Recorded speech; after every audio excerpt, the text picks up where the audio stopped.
Thorgrim Doomhammer, chieftain of the Black Rock clan and war chief of the Horde, surveyed the scene.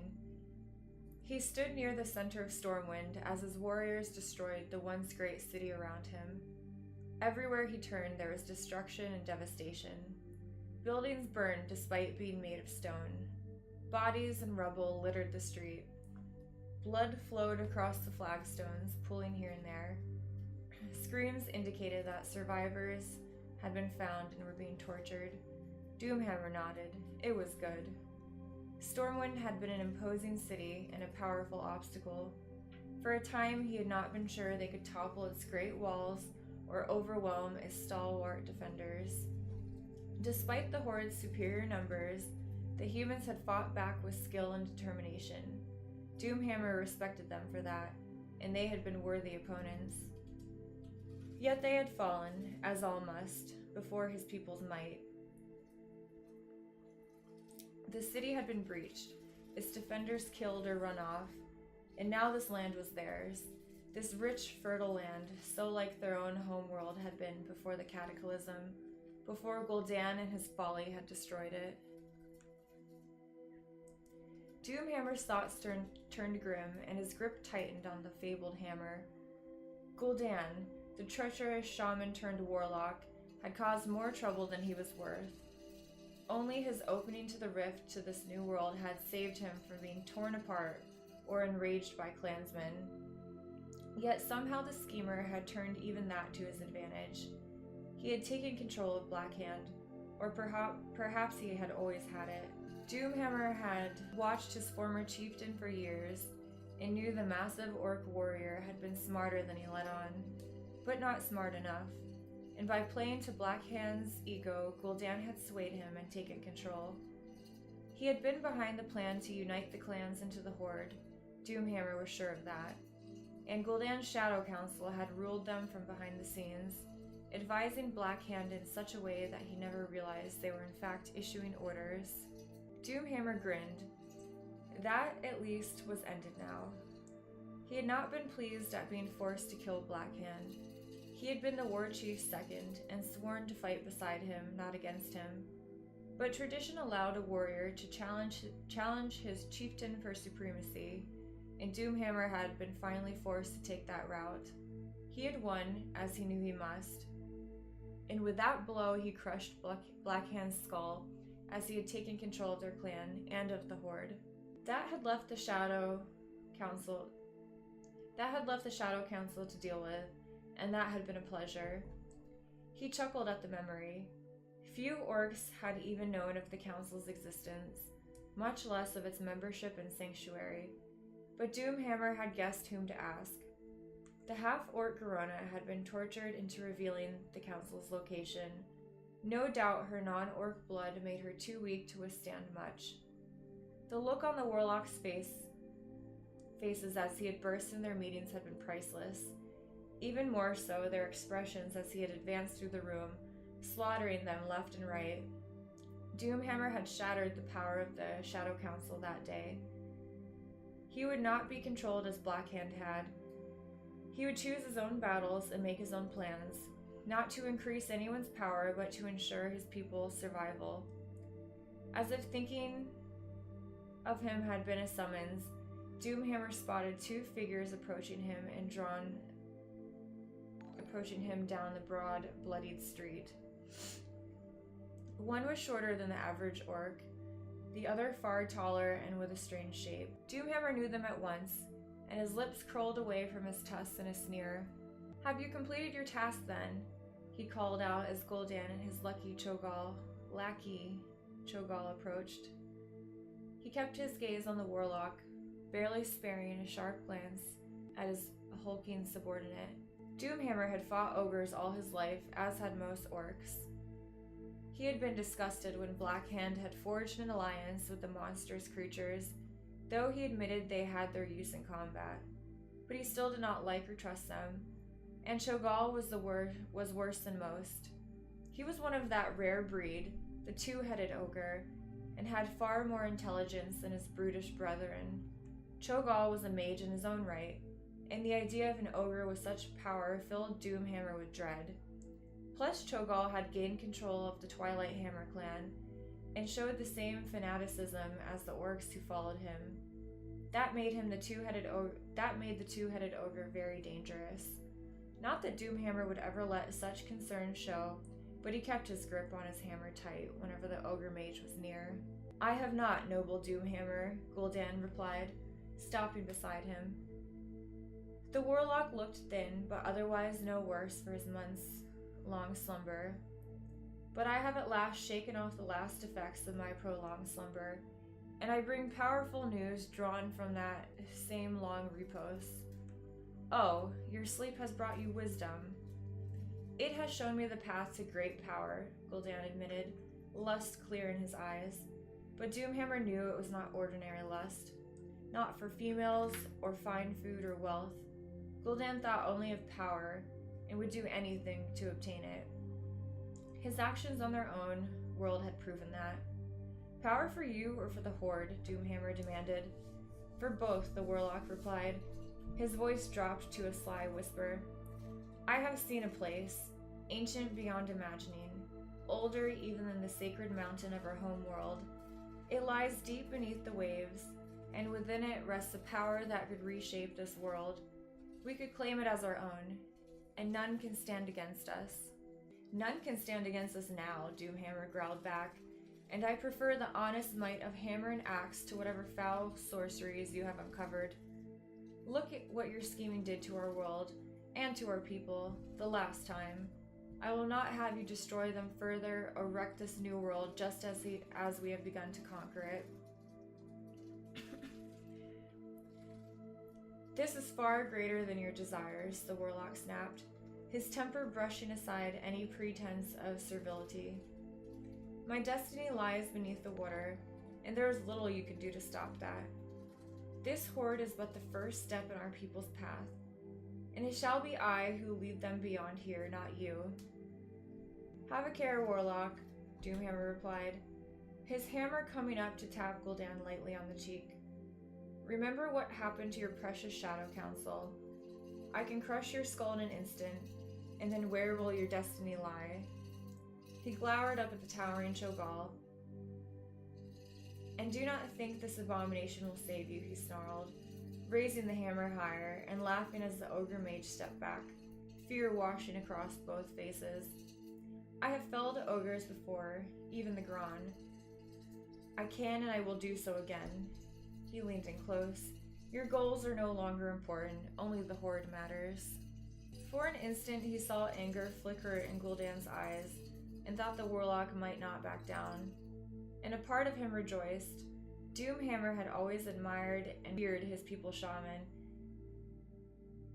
as had all orcs, but these warlocks were something far different. Their power did not come from the elements or the ancestor spirits, but from some other horrible source. It had been their magic that had turned his people from wholesome brown to gruesome green, and was killing their own world, forcing them to come here just to survive. And Gul'dan was their leader, their instigator, by far the most powerful, most cunning, and most selfish of them all. Doomhammer knew the warlock's value to the Horde, but he could not help but feel they would all be better off without them. Perhaps Gul'dan saw this in his own eyes, for the anger vanished, replaced by caution and grudging respect. "Of course, mighty Doomhammer," the warlock said, dropping his head. "You are correct. The Horde must come first." He grinned, fully recovered from his fright, the anger apparently gone, or at least buried deep once more. "And I have many new ideas to aid our conquest. But first I shall deliver the warriors I promised, unstoppable but fully under your control." Doomhammer nodded slowly. "Very well," he grated. "I will not ignore anything that could make our success more assured." He turned away, dismissing the warlock and his lieutenant, and Gul'dan took the hint, bowing and walking away, Cho'Gall stomping along beside him. Doomhammer knew he would have to watch both of them very closely. Gul'dan was not one to take an insult lightly, or to allow anyone to control him for long. But until the warlock stepped out of line, his magic would be useful, and Doomhammer would take full advantage of that. The sooner they crushed any opposition, the sooner his people could set aside their weapons and turn to building homes and families once more. With that in mind, Doomhammer sought out another of his lieutenants, finding him at last in what had once been a great hall, feasting upon food and drink they had found there. Zulu Head, the orc shaman, glanced up as Doomhammer shouted his name, and quickly stood, pushing away the goblet and platter before him. Though old and thin and shriveled, Zulu Head's red-brown eyes were still sharp beneath his tattered gray braids. Doomhammer. Unlike Gul'dan, Zulu Head did not snivel or bow, and Doomhammer respected that. But then Zulu Head was a chieftain in his own right, the head of Dragon Maw clan. He was also shaman, the only shaman to have accompanied the Horde. And it was those abilities and what they might provide that interested Doomhammer. How goes the work? Doomhammer did not bother with pleasantries, though he did accept the goblet Zulu had offered him. The wine within it was fine indeed, and the traces of human blood that had spilled into it only enhanced the flavor. The same, the Dragon Maw leader replied, disgust written plainly across his features. Months ago, Zuluhead had approached, telling Doomhammer of strange visions that had plagued him. Visions of a particular mountain range, and a mighty treasure buried deep beneath it. A treasure not of wealth, but of power. Doomhammer respected the older chieftain and remembered the power of a shaman's visions from their own world. He had approved of Zuluhead's request to lead his clan in search of that mountain and the power it concealed. It had taken weeks, but at last the Dragon Maw clan had found a cavern deep in the earth, and within it a strange object, a golden disc they had named the Demon Soul. Though Doomhammer had not seen the artifact himself, Zuluhead had assured him that it radiated immense age and incredible power. Unfortunately, that power was proving difficult to obtain. You assured me you could trigger its power, Doomhammer reminded, tossing the empty goblet aside. It struck the far wall with a dull crunch. And I shall, Zuluhead assured him. The Demon Soul contains immense resources, enough power to let us shatter mountains and tear open the sky. He frowned. But thus far it has resisted my magics. He shook his head. But I will find the key. I know it. I have seen it in my dreams. And once we can tap its power, we shall use it to enslave our chosen servants. And with them beneath us, we shall rule the skies and rain fire down upon all those who stand against us. Excellent, Doomhammer clapped the other orc on the shoulder. The shaman's fanaticism worried him from time to time, especially since Zuluhead did not seem to live entirely in this world. But he had no doubts of his loyalty.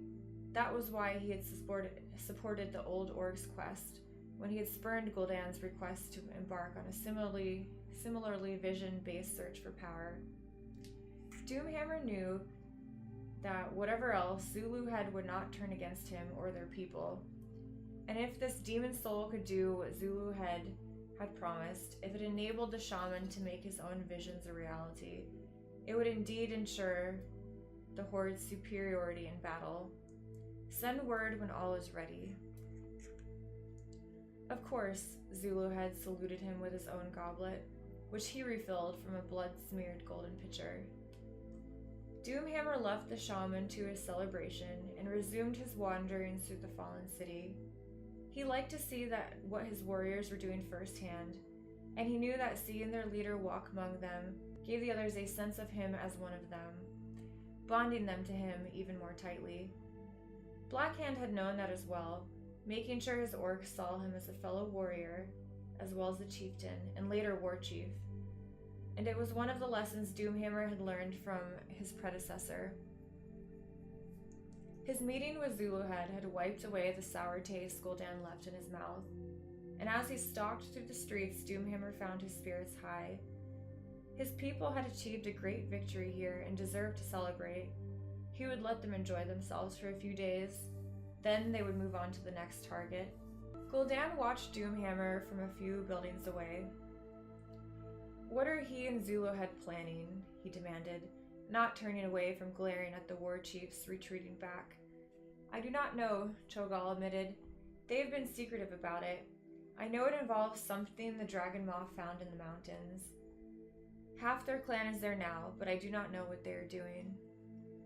Well, it does not matter, Gul'dan frowned, rubbing absently at one of his tusks as he thought. Whatever it is, it serves to keep Doomhammer distracted, and that works to our advantage. It would not do for him to uncover our own plans before we can set them in motion. He grinned. And then it will be too late for him. Will you replace him as war chief? Cho'Gall's other head asked as they moved away, returning to the quarters that had been set aside for them. Myself? No, Gul'dan laughed. I have no desire to march through the streets with an axe or a hammer, meeting my foes in the flesh, he admitted. My path is the far greater one. I shall meet them in spirit and crush them from afar, devouring them by the hundreds and thousands. He smiled at the thought. Soon all that was promised me shall be mine, and then Doomhammer will be nothing against me. Even the might of the Horde will pale before me, and I shall stretch out my hand and wipe this world clean, to remake it in my own image. He laughed again, and the sound came back to him from the tumbled walls and torn buildings, as if the dying city were laughing with him. You can